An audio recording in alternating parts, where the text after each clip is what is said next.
Hi guys and welcome back, and today I want to talk about tomatoes. Wouldn't you want to see something like this every time you come out into your garden, or show it off to your friend when they come over and have 10 of these in a row? Yeah.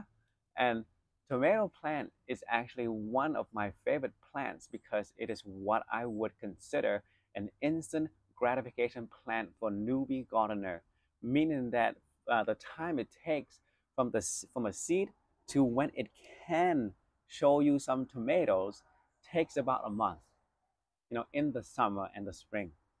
But before you get too excited and go start your own tomatoes, listen to the four things that you need to consider before you get going. And this is speaking from 3 years of experiences and failures. So first thing, for tomato, you need to pick a type. With tomatoes, there are two types that you usually hear, determinate and indeterminate. Just like its name, a determinate tomato plant, it will grow to a certain height, usually pretty short, produce a set amount of fruits, and then you have to replace the plant. And if it is in an indeterminate tomato plant, then ideally, given the right condition, it can grow forever. I had a tomato plant right here as a gift, and it grew for 2.5 years until I decided to start a new batch. And another thing here is that in SoCal, tomato plants like this one right here will grow and produce year round, even if it is in the winter. Number two, variety. You need to pick a variety of tomato that you want to plant. Within tomatoes, I see that there are two main families. One is the cherry tomato family, which this one is. They produce somewhat thumb-sized tomato where you can enjoy it, directly from the tree. Or the other is the beefsteak tomato, where they become bigger, and you use it for slicing, for sandwiches, or dice for salad, and so forth, right? So you need to pick a variety that you want to plant. If you have the space, I would start with maybe two tomato plants, one cherry and one beefsteak, so you can see the difference. Number three, location, location, location. For tomatoes, it needs a minimum of 6 to 8 hours a day of sunlight for it to produce tomatoes. So when on my second year on this property, I got tomato high. So I planted 15, 15 different varieties of tomatoes. And as you guess, I didn't have the space for them. So I plant them wherever I could. And the majority of the time, it is in a location where it may get like 1 or 2 hours of sunlight. And then for that season, I was scratching my head on why it didn't produce any tomatoes. So location is very, very important. It needs to be in the direct sunlight for 6 to 8 hours a day for it to produce tomatoes. Number four, spacing. This one is really important as well. As you can see here, I have only one tomato plant, and this is an indeterminate tomato plant, and look how big it is.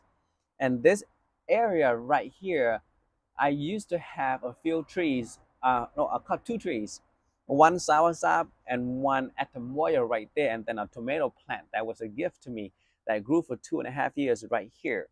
So at the beginning of this season, I took the trees out and I planted 6 tomato plants right here.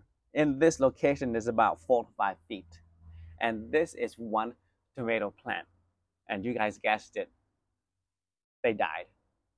The reason for that is that but don't laugh at my, don't laugh just yet. I had a plan for them. So I was gonna grow maybe one kind of branch out this way, one branch out that way, and then one I will prune it to grow at the top, and then a couple at the bottom and so forth. But they grew way too fast. I couldn't keep up. And as I was pruning, I could see that the tomato plant won't get enough, leaves on them, so they couldn't produce tomatoes. But then here in Southern California in the spring, it's a little bit soggy, a little bit damp with the fog. So then one plant caught powder mildew because it didn't have enough airflow to dry it quickly in the morning. So one plant got powder mildew and then spread it to the other 5 plants, and they did not perform. So I had to take them out and start all over again. So then I just planted one cherry tomato. This is a black cherry tomato, and then one beefsteak tomato right here. However, something ate it. So that is the reason why I only have this cherry tomato today. But I will plant another beefsteak right here. But as it is winter right now, I have to start it inside the house.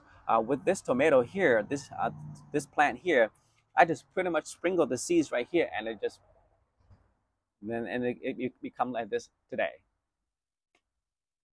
So, on recap, 4 things to consider before you start planting tomatoes. One, you need to pick a type. I would suggest an indeterminate type. For a noob like us, low maintenance, we don't have to, dig it up and plant a new plant every time it finished if you decide to go with a determinate tomato plant. 2, variety. You need There are thousands of varieties online. If you look at eBay to look for seeds to buy, I would suggest buy one variety of cherry tomatoes and then one variety of a beefsteak tomatoes. Don't plant like 3 to 4 varieties like I did. It's not worth it. And if it happens to die, then you wasted a lot of time. 3, location. It needs to have 6 to 8 hours of sunlight to produce tomatoes like these ones right here. Number 4, spacing. I would suggest that you space your tomato plants. If they are indeterminate, I would say maybe around 3 to 4 feet apart so that they have rooms to grow. So those are my tips and the 4 things you should consider if you are new to growing tomatoes, speaking from 3 years of experience right here. And I hope that helped you with your tomato planting. And if you like my content and want to see more from my garden, please give me a thumbs up and subscribe to the channel. And please put a comment below if there are anything that you like or don't like about the video so that I can improve it for future videos. Thank you, and I'll see you on the next one.